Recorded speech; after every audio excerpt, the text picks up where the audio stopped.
Dovydaitis yra tas žmogus, kuris įstrebitelių nužudytą Juozą Aisrotą vežė į Garliavą.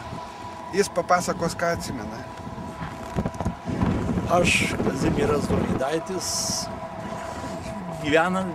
tada gyvenau savo tėviškai Dovydaitinė. Tuo metu, kaip tas viskas vyko, aš buvau matyti. Ar malkas kapojau, ar ką, neatsimenu grinai, kad aš išėjau ir pamačiau būriuojančius, stovinčius va čia tarp mokyklos ir Dovydaitinės. Stovėjo rogės ir vyrų buvo. Nu, jų kiek buvo, sunku pasakyti, ale 4, 5, 6, nu kažkiek tai skaičius. Ir išgirdau žodžius. Kaip čia? Nesimaišyk, bėk. Dink iš akių, bėk, vienu žodžiu. Ir viskas. Ir pamačiau, paskui bėgantį žmogų. Jis prabėgo čia per kampą ir bėgo link Baltaros Martyšiaus krūmų. Pro šičia bėgo, dar nešaudė jie. O kaip jis toliau biskį su automatu purptelė, buvo į kur šovė, tai neaišku, o paskui po to, kaip jis pabėgo jau gerokai toliau, tai jie šičia keliukas ėjo tuo laiku, čia link Stinskių. Ir čia viskas ėjo kitą pusę keliuko, prisiklaupė, tekuolas lyg tai buvo, kas prisiklaupė ir šauvė 1, 2, 3 kartą ir paskui, matyt, pataikė, tas nugriuvo.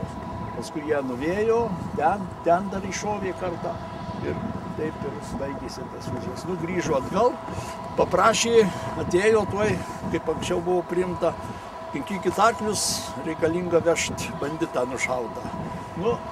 Mes pasiruošėm, aš paėmiau, nuvažiavau ten, jie įdėjo, aš nežiūrėjau, man buvo labai baisu šitas viskas dalykas ir liepė nuvežti į Garliavą. Jie lydėjo, aš tada neatsimenu, vienas atrodo lydėjo ir nuvežėm į Garliavą ir Garliavos valsčiaus kieme iškrovė ir aš parvažiavau namo.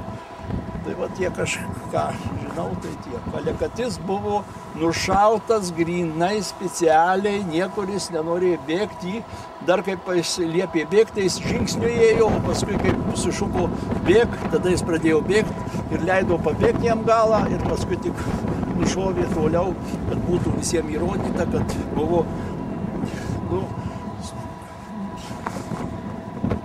kad reikėjo nušaut, kad bėgo, o jis nebėgo, nieko, jie jį išvijo. Jis matyt, norėjo viskas, negali daugiau nieko sakyti aš, kad mano išvada tokia. Dėl šitas, paskui paėmė viskas, aš kaip jie krovė, tai aš nežiūrėjau visai, aš taip patokiai ir man buvo baisu. O kas toksai buvo, tai tik ant rytojaus sužinojom, kad Aisrotas nušautas o tada aš nežiūrėjau, nes man buvo buvau sujaudintas.